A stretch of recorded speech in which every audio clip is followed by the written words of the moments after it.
Hi, this is Chris Young, and welcome to Good News on Tap for the 21st Sunday of Ordinary Time. You've probably seen ceremonies on TV where some hero or dignitary goes back to their hometown and the mayor gives them the key to the city. It's some big fancy ornate oversized key mounted on a plaque for just such ceremonial purposes. Of course, the key really doesn't open anything. It doesn't really grant the person any authority. But the whole idea comes from the concept that if you have the keys to a building or a facility, that you must be the guy in charge of the place. If you control who comes and goes, why, that's a great deal of authority, a great deal of responsibility.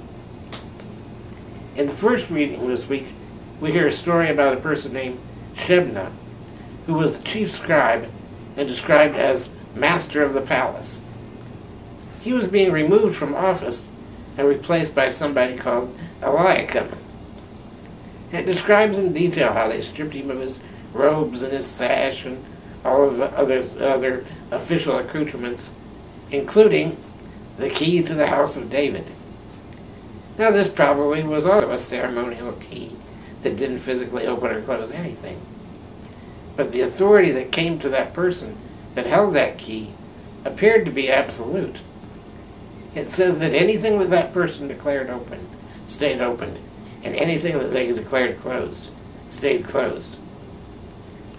In the gospel reading, Peter's given a key as well, and we get similar language about binding and letting loose. Now, we don't presume that Jesus reached into his pocket of his robe and pulled out a little piece of metal and physically handed it to Peter. But the intent is clear, that Peter is to have complete authority over the church. Now, Jesus didn't give him that authority without a test first.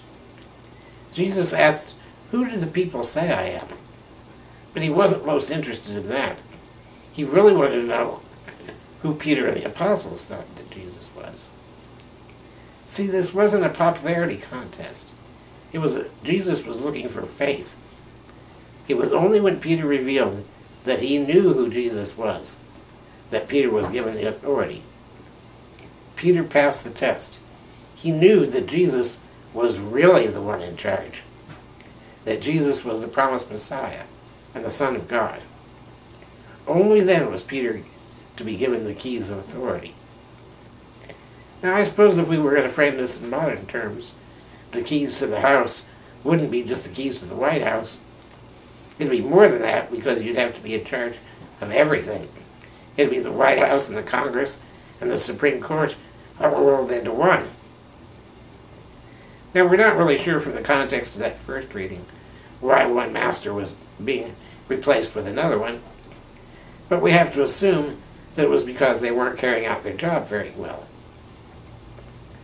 And that's why God had to replace them. Now, in our government, we're the ones who decide who gets to hold the keys. It's up to us to be informed and involved, and in some ways sit in judgment of those that we put in authority, those that we give the keys. But we have to choose wisely, and those leaders have to pass our tests. Our leaders need to govern according to the values that we hold dear. Doctrines like the fundamental option for the poor and the sanctity of life. Now, we know from various gospel passages that Jesus was his harshest in condemnation of hypocrisy. People who claimed to be close to God and doing God's will, but were living differently or behaving differently, received Jesus' harshest condemnations.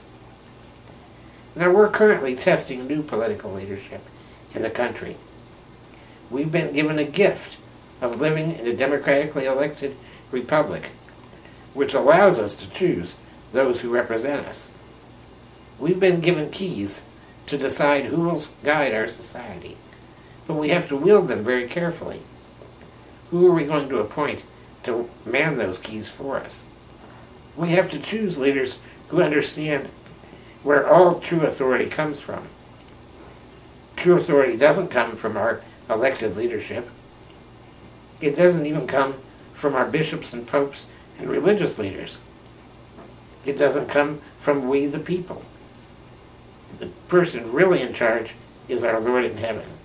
That is the true source of authority. All the rest of us are just delegated representatives. If we've been given some authority from our God in heaven, we have to choose wisely to whom we delegate that authority. And that's Good News on Tap for the 21st Sunday of Ordinary Time.